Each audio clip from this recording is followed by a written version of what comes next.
ನಮಸ್ತೆ ಕುಟುಂಬದವರೇ, H Y ಕುಟುಂಬಕ್ಕೆ ನಿಮಗೆ ಮತ್ತೊಮ್ಮೆ ಸ್ವಾಗತ. ಇವತ್ತಿನ ಸ್ಪೆಷಲ್ ರೆಸಿಪಿ ಹಲಸಿನಕಾಯಿ ಚಿಪ್ಸ್, ಜಾಕ್ ಫ್ರೂಟ್ ಚಿಪ್ಸ್ ಅಂತಲೂ ಕರೀತಾರೆ.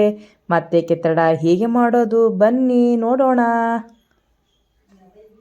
ಮೊದಲಿಗೆ ನಾವಿಲ್ಲಿ ಹಲಸಿನಕಾಯಿನ ಕಟ್ ಮಾಡ್ಕೊಳ್ತಾ ಇದ್ದೀವಿ. ಕೈಗೆ ನಾವು ಕೊಬ್ಬರಿ ಎಣ್ಣೆ ಹಚ್ಕೊಂಡಿದ್ದೀವಿ. ಮತ್ತು ನೋಡ್ಬೋದು ಕಾಯಿ ಆಗಿರೋದ್ರಿಂದ ಎಷ್ಟು ಹಾಲು ಮತ್ತು ಅಂಟಿದೆ ಅಂಥೇಳಿ ತುಂಬಾ ಕಷ್ಟಪಡಬೇಕು.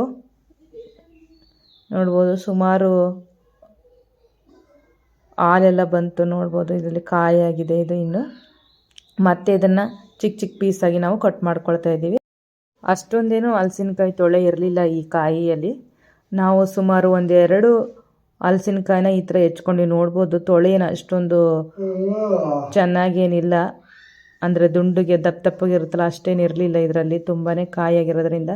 ಮತ್ತು ಈ ಕಾಯಲ್ಲಿ ಸುಮಾರು ಒಂದು 10 ಏನೋ ಸಿಕ್ಕಿರ್ಬೋದು ಅಷ್ಟೇ ತೊಳೆ. ಅಷ್ಟೇ ದೊಡ್ಡ ಕಾಯಿ ಆಗಿದ್ರಿಂದನೂ ನಾವು ಅಂದ್ಕೊಂಡ್ವಿ ತುಂಬ ಇರುತ್ತೆ ಅಂಥೇಳಿ. ಬಟ್ ನಮ್ಮ ಎಕ್ಸ್ಪೆಕ್ಟೇಷನ್ ತಕ್ಕಂತೆ ಇದೇನು ಇರಲಿಲ್ಲ. ಬಟ್ ಆದ್ರೂ ಪರವಾಗಿಲ್ಲ ಅಂಥೇಳಿ ಮತ್ತೆ ನಾವು ಟ್ರೈ ಮಾಡಿ ಒಂದೊಂದೇ ಈ ಥರ ತೊಳೆ ತೆಗೆದು ಎತ್ತಿಟ್ಕೊಂಡ್ವಿ. ಅದಾದಮೇಲೆ ಈ ಥರ ಚಿಕ್ಕ ಚಿಕ್ಕದಾಗಿ ಉದ್ದುದ್ದ ಕಟ್ ಮಾಡ್ಕೊಳ್ತಾ ಇದ್ದೀವಿ. ನೋಡ್ಬೋದು ಚಾಕುಗೆ ಮತ್ತು ಕೈಗೆ ಮತ್ತೊಂದು ಸರ್ತಿ ಕೊಬ್ಬರಿ ಎಣ್ಣೆ ಹಚ್ಕೋಬೇಕು. ಅದಾದಮೇಲೆ ನಾವು ಇಷ್ಟನ್ನ ಕಟ್ ಮಾಡ್ಕೊಂಡ್ವಿ. ನೋಡಿಲಿ ಇನ್ನೂ ಎಷ್ಟೊಂದಿದೆ. ಒಂದೊಂದೇ ಪೀಸ್ನ ಈ ಥರ ಕಟ್ ಮಾಡ್ಕೊಂಡ್ವಿ.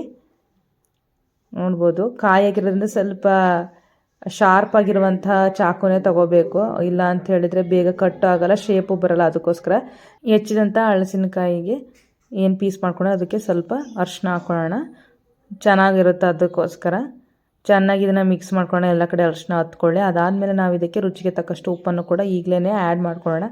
ಇದನ್ನು ಚೆನ್ನಾಗಿ ಮಿಕ್ಸ್ ಮಾಡೋಣ. 5 ರಿಂದ 10 ನಿಮಿಷ ಇದನ್ನು ರೆಸ್ಟ್ ಮಾಡೋಕ್ಕೆ ಇಡೋಣ.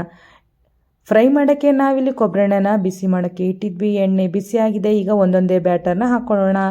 ನೋಡ್ಬೋದು ನೀವಿಲ್ಲಿ ಸ್ವಲ್ಪ ಫ್ರೈ ಆಗೋವರೆಗೂ ನಮಗೆ ಬಬಲ್ಸ್ ಎಲ್ಲ ಬರುತ್ತೆ. ಫ್ರೈ ಆದಮೇಲೆ ಈ ಥರ ನೋಡ್ಬೋದು ನೀವು, ಬಬಲ್ಸ್ ಎಲ್ಲ ಹೋಗಿ ಎಣ್ಣೆಲ್ಲ ಫುಲ್ ಟ್ರಾನ್ಸ್ಪರೆಂಟ್ ಆಗುತ್ತೆ.